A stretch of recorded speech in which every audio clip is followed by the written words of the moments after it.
धारा 231 कुछ मामलों में कार्यवाही रोकने की शक्ति। यह धारा मजिस्ट्रेट को ऐसे समन मामलों में मुकदमे को खत्म करने की अनुमति देती है जहां कार्यवाही को आगे बढ़ाना अनुचित या अनावश्यक लगता है, खासकर जब अपराध की प्रकृति गंभीर न हो। किसी भी समन मामले में जो शिकायत पर संस्थित नहीं किया गया है, अदरवाइज देन अपॉन कंप्लेंट, प्रथम श्रेणी का मजिस्ट्रेट या मुख्य न्यायिक मजिस्ट्रेट की पिछली अनुमति से कोई अन्य न्यायिक मजिस्ट्रेट अपने द्वारा दर्ज किए जाने वाले कारणों के लिए किसी भी स्तर पर कार्यवाही को रोक सकता है बिना कोई निर्णय सुनाए, और जहां ऐसी कार्यवाही को रोकना मुख्य गवाहों का साक्ष्य दर्ज होने के बाद किया जाता है तो दोष मुक्ति का निर्णय सुनाएगा और किसी भी अन्य मामले में अभियुक्त को रिहा कर देगा, और ऐसी रिहाई का प्रभाव उन्मोचन डिस्चार्ज जैसा होगा। सरल शब्दों में समझने के लिए इसे तोड़कर देखते हैं। ओ मामले की प्रकृति। यह धारा केवल उन समन मामलों पर लागू होती है जो शिकायत पर शुरू नहीं हुए हैं। इसका मतलब है कि वे आमतौर पर पुलिस रिपोर्ट पर या स्वयं मजिस्ट्रेट द्वारा संज्ञान लेकर शुरू हुए हैं। ओ कार्यवाही रोकने की शक्ति। प्रथम श्रेणी का magistrate, magistrate of the first class, ऐसी कार्यवाही को रोक सकता है। कोई अन्य न्यायिक मजिस्ट्रेट ऐसा तभी कर सकता है जब उसे मुख्य न्यायिक मजिस्ट्रेट, चीफ जुडिशियल मैजिस्ट्रेट से पहले अनुमति मिल गई हो। ओ कब और क्यों रोका जा सकता है। मजिस्ट्रेट किसी भी स्तर पर मुकदमे की शुरुआत से लेकर अंत तक कार्यवाही को रोक सकता है। उसे ऐसा करने के लिए कारणों को लिखित में दर्ज करना होगा। यह कार्यवाही बिना कोई अंतिम निर्णय सुनाए रोकी जाएगी, अर्थात यह न तो पूर्ण दोष मुक्ति होगी और न ही दोष सिद्ध। ओ रोकने का परिणाम परिस्थिति के अनुसार ये यदि कार्यवाही मुख्य गवाहों का साक्ष्य दर्ज होने के बाद रोकी जाती है, मजिस्ट्रेट दोष मुक्ति का निर्णय, जजमेंट ऑफ एक्विटल, सुनाएगा। इसका मतलब है कि आरोपी को औपचारिक रूप से बरी कर दिया जाएगा। दो, यदि कार्यवाही किसी भी अन्य मामले में अर्थात मुख्य गवाहों का साक्ष्य दर्ज होने से पहले रोकी जाती है, मजिस्ट्रेट अभियुक्त को रिहा कर देगा, रिलीज द अक्यूज्ड, और इस रिहाई का प्रभाव उन्मोचन डिस्चार्ज जैसा होगा, यानी आरोपी को मामले से मुक्त कर दिया जाएगा, लेकिन यह औपचारिक दोष मुक्ति नहीं है। इस धारा का महत्व। छोटे मामलों में दक्षता। यह मजिस्ट्रेट को छोटे और कम गंभीर अपराधों, समन मामलों में जहां कार्यवाही जारी रखना अनावश्यक लगता है, तेजी से मामलों को निपटाने में सक्षम बनाती है। अनावश्यक मुकदमेबाजी से बचाव। यह उन स्थितियों में अभियुक्त को लंबी कानूनी कार्यवाही से बचाती है जहां मामला कमजोर हो गया हो या कार्यवाही जारी रखने का कोई सार्वजनिक हित न हो। न्यायिक विवेक। मजिस्ट्रेट को अपने विवेक का उपयोग करने की शक्ति देती है, लेकिन कारण दर्ज करने की आवश्यकता जवाबदेही सुनिश्चित करती है। और भेदभाव।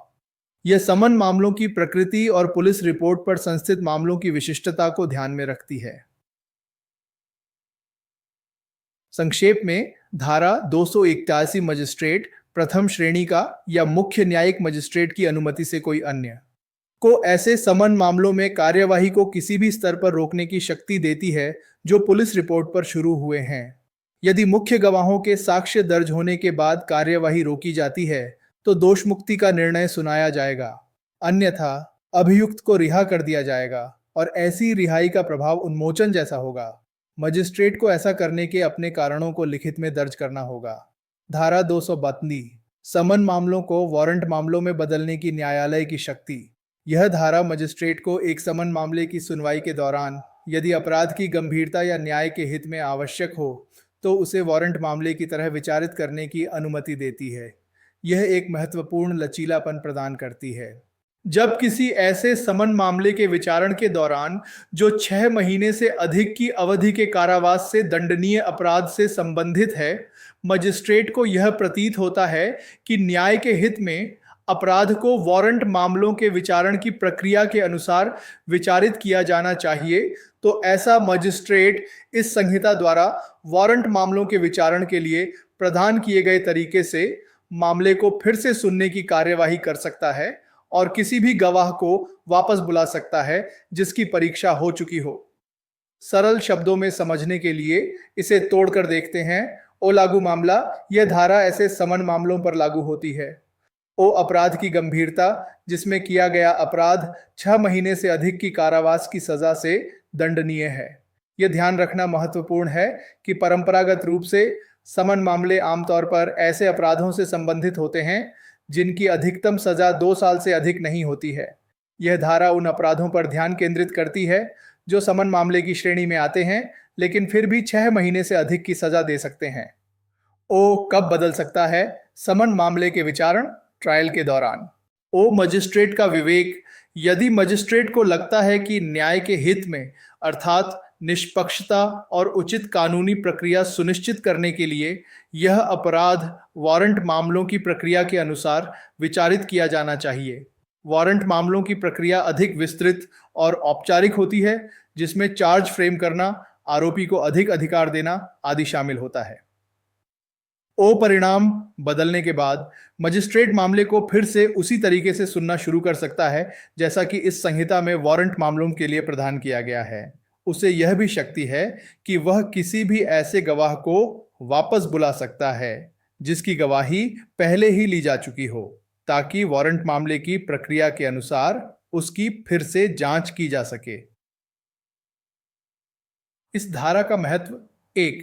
न्याय का संरक्षण। यह सुनिश्चित करती है कि यदि समन मामला जितना पहले लगा था उससे कहीं अधिक गंभीर या जटिल प्रतीत होता है तो न्याय के हित में उसे एक अधिक विस्तृत और कठोर प्रक्रिया, वारंट मामले की प्रक्रिया के तहत सुना जा सके। 2. कानूनी प्रक्रिया का लचीलापन। यह न्यायिक प्रक्रिया को लचीलापन प्रदान करती है, जिससे मजिस्ट्रेट को मामले की वास्तविक गंभीरता के आधार पर प्रक्रिया को अनुकूलित करने की अनुमति मिलती है। 3. अभियुक्त के अधिकार। वारंट मामले की प्रक्रिया में आरोपी को कुछ अतिरिक्त अधिकार मिलते हैं, जैसे औपचारिक आरोप का विवेचन, जो न्याय के हित में हो सकते हैं यदि मामला अधिक गंभीर प्रतीत होता है। 4. दुरुपयोग को रोकना। यह धारा एक जांच के रूप में भी कार्य करती है, ताकि गंभीर अपराधों को केवल एक सरलीकृत समन मामले की प्रक्रिया के तहत जल्दी से निपटाया न जा सके।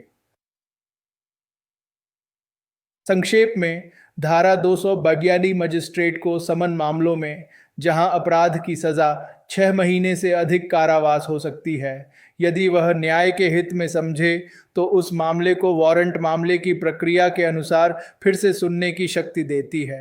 इस प्रक्रिया में वह पहले से परीक्षित किसी भी गवाह को फिर से बुला सकता है। यह न्यायिक प्रक्रिया में लचीलापन और न्याय का बेहतर प्रशासन सुनिश्चित करती है। धारा 233 संक्षिप्त विचारण की शक्ति, समरी ट्रायल।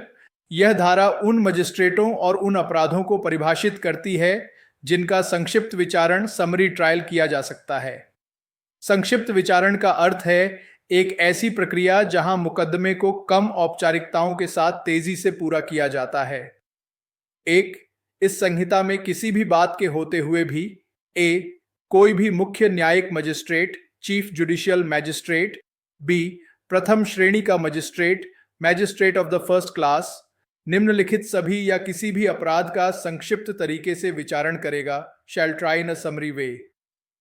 सरल शब्दों में, ओ भारतीय नागरिक सुरक्षा संहिता BNSS में चाहे कुछ भी लिखा हो, एक मुख्य न्यायिक मजिस्ट्रेट या एक प्रथम श्रेणी का मजिस्ट्रेट को कुछ विशेष अपराधों का संक्षिप्त यानी त्वरित और सरल तरीके से ही विचारण करना होगा। इसका मतलब है कि इन मामलों में सामान्य लंबी प्रक्रिया का पालन करना जरूरी नहीं है। वे अपराध जिनका संक्षिप्त विचारण किया जा सकता है। भारतीय न्याय संहिता 2023 की धारा 303 की उपधारा 2, धारा 305 या धारा 306 के तहत चोरी, जहां चोरी की गई संपत्ति का मूल्य 20,000 रुपये से अधिक नहीं है। सरल शब्दों में, RS 20,000 तक की चोरी के मामले। भारतीय न्याय संहिता 2023 की धारा 317 की उपधारा 2 के तहत चोरी की संपत्ति प्राप्त करना या अपने पास रखना, जहां संपत्ति का मूल्य 20,000 रुपये से अधिक नहीं है। सरल शब्दों में, RS 20,000 तक की चोरी की संपत्ति को जानबूझकर खरीदना या रखना। शायरी भारतीय न्याय संहिता 2023 की धारा 317 की उपधारा 5 के तहत चोरी की संपत्ति को छिपाने या निपटाने में सहायता करना, जहां ऐसी संपत्ति का मूल्य 20,000 रुपए से अधिक नहीं है। सरल शब्दों में आर्स 20,000 तक की चोरी की संपत्ति को छिपाने या बेचने में मदद करना। आईवी भारतीय न्याय संहिता 2023 की धारा 331 की उपधारा 2 और 3 के तहत अपराध। सरल शब्दों में ये आमतौर पर साधारण चोट वॉलंटरली कॉजिंग हर्ट या गंभीर चोट ग्रीवस हर्ट से संबंधित अपराध होते हैं। बीएनएसएस लागू होने पर बीएनएस की धाराओं के सटीक अपराधों की पुष्टि की जा सकती है। वे धारा 342 के तहत शांति भंग करने के इरादे से अपमान और भारतीय न्याय संहिता 2023 की धारा 371 की उपधारा 2 और 3 के तहत आपराधिक धमकी। सरल शब्दों में किसी को उकसाने के इरादे से अपमान करना जिससे झगड़ा हो या किसी को आपराधिक धमकी देना।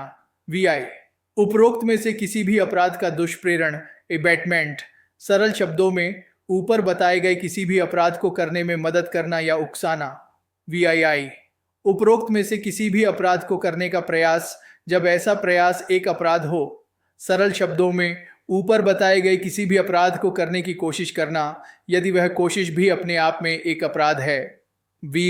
कोई भी अपराध जो पशु अत्याचार अधिनियम 1851 1 ऑफ 1871 की धारा 20 के तहत शिकायत के संबंध में एक अधिनियम द्वारा गठित है। सरल शब्दों में पशुओं द्वारा फसल या संपत्ति को नुकसान पहुंचाने से संबंधित छोटे मोटे अपराध।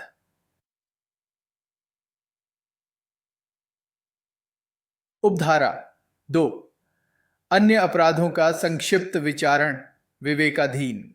2 मजिस्ट्रेट अभियुक्त को सुने जाने का उचित अवसर देने के बाद लिखित में कारण दर्ज करके मृत्युदंड या आजीवन कारावास या 3 वर्ष से अधिक की अवधि के कारावास से दंडनीय न होने वाले सभी या किसी भी अपराध का संक्षिप्त तरीके से विचारण कर सकता है। सरल शब्दों में ओ मजिस्ट्रेट कोई भी जो समन मामले की सुनवाई कर सकता है अपनी मर्जी से विवेकाधीन। ओ उन किसी भी अपराध का संक्षिप्त विचारण कर सकता है जो मृत्युदंड से दंडनीय न हो, आजीवन कारावास से दंडनीय न हो या 3 साल से अधिक के कारावास से दंडनीय न हो। ओ लेकिन ऐसा करने से पहले मजिस्ट्रेट को आरोपी को अपना पक्ष रखने का उचित मौका देना होगा। ओ और उसे संक्षिप्त विचारण क्यों किया जा रहा है इसके कारणों को लिखित में दर्ज करना होगा। ओ इसका मतलब है कि छोटे और मध्यम गंभीर अपराधों को भी मजिस्ट्रेट चाहे तो त्वरित तरीके से निपटा सकता है बशर्ते वह कारण बताए, परंतु यह कि इस उपधारा के अधीन किसी मामले को संक्षिप्त तरीके से विचारित करने के मजिस्ट्रेट के निर्णय के खिलाफ कोई अपील नहीं होगी। विशेष प्रावधान प्रोविजो। और यदि मजिस्ट्रेट इस उपधारा के तहत किसी मामले का संक्षिप्त विचारण करने का निर्णय लेता है तो इस निर्णय के खिलाफ कोई अलग से अपील नहीं की जा सकती, यानी आरोपी केवल इस आधार पर अपील नहीं कर सकता कि मामला संक्षिप्त रूप से क्यों चला।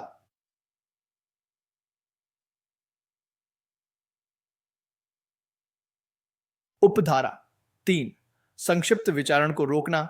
3 जब संक्षिप्त विचारण के दौरान मजिस्ट्रेट को यह प्रतीत होता है कि मामले की प्रकृति ऐसी है कि उसे संक्षिप्त रूप से विचारित करना अवांछनीय है तो मजिस्ट्रेट किसी भी गवाह को वापस बुलाएगा जिसकी परीक्षा हो चुकी हो और इस संहिता द्वारा प्रदान किए गए तरीके से मामले को फिर से सुनने की कार्यवाही करेगा। सरल शब्दों में ओ यदि संक्षिप्त विचारण चल रहा है लेकिन मुकदमे के बीच में मजिस्ट्रेट को लगने लगे कि यह मामला इतना सरल नहीं है या यह संक्षिप्त तरीके से निपटाने के लिए उचित नहीं है, जैसे इसमें जटिल कानूनी प्रश्न या विस्तृत साक्ष्य शामिल हैं, ओ तो मजिस्ट्रेट को पहले से जिन गवाहों की गवाही हो चुकी है उन्हें फिर से बुलाना होगा। ओ और पूरे मामले को शुरू से इस संहिता में बताए गए सामान्य तरीके से सुनना होगा, जैसे कि यह एक सामान्य समन या वारंट मामला हो। ओ महत्व, यह न्यायिक प्रक्रिया में एक महत्वपूर्ण सेफ्टी वॉल्व है जो यह सुनिश्चित करता है कि त्वरित न्याय के चक्कर में निष्पक्ष न्याय से समझौता न हो। इस धारा का महत्व न्यायिक दक्षता। यह धारा न्यायिक प्रणाली पर बोझ को कम करने और छोटे मामलों को तेजी से निपटाने में महत्वपूर्ण भूमिका निभाती है। त्वरित न्याय, यह सुनिश्चित करती है कि कम गंभीर अपराधों के लिए न्याय जल्दी मिले। लचीलापन, यह मजिस्ट्रेटों को अपनी विवेक शक्ति का उपयोग करके मामलों की जटिलता के अनुसार प्रक्रिया को अनुकूलित करने की अनुमति देती है। निष्पक्षता का संतुलन। हालांकि यह प्रक्रिया को सरल बनाती है, लेकिन उपधारा 3 और लिखित कारणों को दर्ज करने की आवश्यकता यह सुनिश्चित करती है कि न्याय के सिद्धांतों से समझौता न हो। न्यायालय का कार्यभार। यह अदालतों को अधिक गंभीर मामलों पर ध्यान केंद्रित करने में मदद करती है। जो संक्षेप में, धारा 223 मुख्य न्यायिक मजिस्ट्रेट और प्रथम श्रेणी के मजिस्ट्रेट को RSO 20,000 तक की चोरी और संबंधित अपराधों, कुछ प्रकार की चोट और धमकी और पशु अत्याचार जैसे छोटे अपराधों का अनिवार्य रूप से संक्षिप्त विचारण करने का अधिकार देती है। मजिस्ट्रेट अन्य उन अपराधों का भी संक्षिप्त विचारण कर सकते हैं जो 3 साल से अधिक के कारावास से दंडनीय नहीं हैं, कारण दर्ज करने के बाद, और इस निर्णय के खिलाफ अपील नहीं होगी। हालांकि यदि मजिस्ट्रेट को लगता है कि मामला संक्षिप्त रूप से विचारित करने के लिए अनुपयुक्त है, तो वह कार्यवाही को सामान्य तरीके से फिर से शुरू कर सकता है। धारा 234 द्वितीय श्रेणी के मजिस्ट्रेट द्वारा संक्षिप्त विचारण।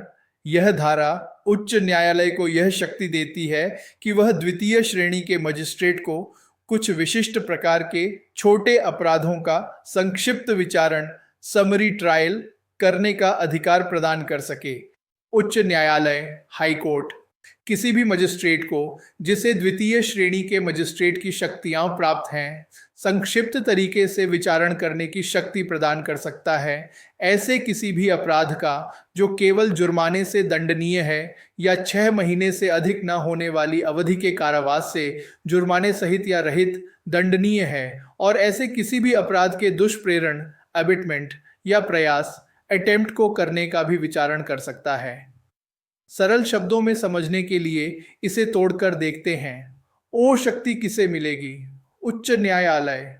ओ किसे शक्ति मिलेगी? किसी भी द्वितीय श्रेणी के मजिस्ट्रेट को। धारा 233 में प्रथम श्रेणी और मुख्य न्यायिक मजिस्ट्रेट की बात थी, यहाँ द्वितीय श्रेणी के मजिस्ट्रेट की बात है। ओ क्या शक्ति मिलेगी? संक्षिप्त तरीके से विचारण करने की शक्ति। ओ किन अपराधों का विचारण कर सकता है? शर्तें। 1. वे अपराध जो केवल जुर्माने से दंडनीय हों, यानी जिसमें कारावास की सजा न हो। 2. या वे अपराध जिनमें अधिकतम सजा 6 महीने से अधिक न होने वाला कारावास हो। यह कारावास जुर्माने सहित भी हो सकता है या जुर्माने के बिना भी। ओ दुष्प्रेरण, प्रयास, ऐसे अपराधों को करने के दुष्प्रेरण, अबेटमेंट, किसी को उकसाना या मदद करना, या प्रयास, अटेम्प्ट के मामलों का भी संक्षिप्त विचारण किया जा सकता है। इस धारा का महत्व। न्यायिक दक्षता का विस्तार। यह धारा न्यायिक दक्षता को निचले स्तर, द्वितीय श्रेणी के मजिस्ट्रेट तक बढ़ाती है, जिससे छोटे मोटे मामलों का निपटारा और भी तेजी से हो सके। कार्यभार का वितरण। यह उच्च श्रेणी के मजिस्ट्रेटों के कार्यभार को कम करती है, जिससे वे अधिक गंभीर मामलों पर ध्यान केंद्रित कर सकें। उच्च न्यायालय का नियंत्रण। उच्च न्यायालय को यह निर्णय लेने का अधिकार देती है कि किस द्वितीय श्रेणी के मजिस्ट्रेट को यह शक्ति प्रदान की जानी चाहिए, जिससे न्यायिक गुणवत्ता और उपयुक्तता सुनिश्चित होती है। छोटे अपराधों का त्वरित निपटारा। यह वास्तव में बहुत छोटे और मामूली अपराधों के लिए है, जहां प्रक्रिया को यथासंभव सरल और तेज रखने की आवश्यकता होती है। संक्षेप में, धारा 284 उच्च न्यायालय को यह अधिकार देती है कि वह किसी भी द्वितीय श्रेणी के मजिस्ट्रेट को उन अपराधों का संक्षिप्त विचारण करने की शक्ति दे सके जिनकी सजा केवल जुर्माना है या अधिकतम 6 महीने तक का कारावास है, जुर्माने सहित या रहित। साथ ही ऐसे अपराधों के दुष्प्रेरण या प्रयास के मामले भी इसमें शामिल हैं। धारा 285 संक्षिप्त विचारणों के लिए प्रक्रिया। यह धारा बताती है कि जब किसी अपराध का संक्षिप्त विचारण, समरी ट्रायल, किया जाता है तो कौन सी प्रक्रिया का पालन किया जाएगा और ऐसे मामलों में अधिकतम कितनी सजा दी जा सकती है। 1. इस अध्याय के अधीन विचारणों में समन मामलों के विचारण के लिए इस संहिता में निर्दिष्ट प्रक्रिया का पालन किया जाएगा, सिवाय जैसा कि इसके बाद उल्लेख किया गया है।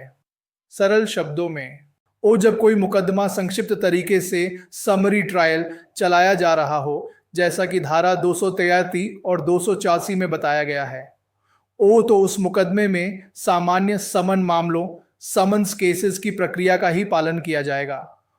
अपवाद कुछ छोटे मोटे बदलाव हो सकते हैं जिनका जिक्र इस अध्याय में आगे किया गया है। उदाहरण के लिए धारा 286 में बताया जाएगा कि निर्णय कैसे दर्ज होगा। इसका महत्व यह सुनिश्चित करता है कि संक्षिप्त विचारण की अपनी कोई अलग पूरी तरह से नई प्रक्रिया नहीं है, बल्कि यह समन मामलों की प्रक्रिया का ही एक सरलीकृत रूप है। समन मामलों की प्रक्रिया अपेक्षाकृत सरल होती है, जिसमें औपचारिक आरोप बनाने की आवश्यकता नहीं होती। उपधारा 2 अधिकतम कारावास की सजा 2 इस अध्याय के अधीन किसी भी दोष सिद्धि के मामले में 3 महीने से अधिक की अवधि के लिए कारावास की कोई सजा नहीं दी जाएगी।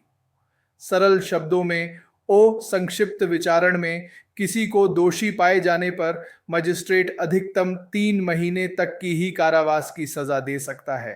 भले ही मूल अपराध के लिए कानून में 3 महीने से ज्यादा की सजा का प्रावधान हो, लेकिन जब उस अपराध का संक्षिप्त विचारण किया जा रहा है तो मजिस्ट्रेट 3 महीने से अधिक की कैद की सजा नहीं दे सकता।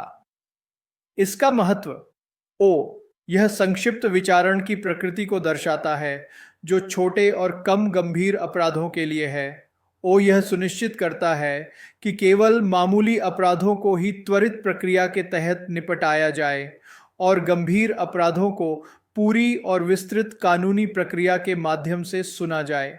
यह अभियुक्त के अधिकारों की भी रक्षा करती है, क्योंकि कम गंभीर अपराधों के लिए दी जाने वाली सजा भी सीमित होती है। इस धारा का समग्र महत्व सरलता और गति। यह धारा संक्षिप्त विचारणों को सरल और तेज बनाने के लिए एक स्पष्ट ढांचा प्रदान करती है, जिससे न्यायिक दक्षता में सुधार होता है। सीमित दंड। यह स्पष्ट रूप से संक्षिप्त विचारण में दी जा सकने वाली अधिकतम कारावास की सजा को सीमित करती है, जिससे यह सुनिश्चित होता है कि यह प्रक्रिया केवल छोटे अपराधों के लिए ही उपयुक्त रहे। प्रक्रियात्मक स्पष्टता। यह बताती है कि समन मामलों की प्रक्रिया ही संक्षिप्त विचारणों के लिए भी आधार होगी, जिससे अदालतों और कानूनी पेशेवरों के लिए स्पष्टता बनी रहती है। संक्षेप में धारा 285 यह निर्धारित करती है कि संक्षिप्त विचारणों में समन मामलों की प्रक्रिया का पालन किया जाएगा और ऐसे किसी भी मामले में दोष सिद्धि होने पर 3 महीने से अधिक कारावास की सजा नहीं दी जा सकती है।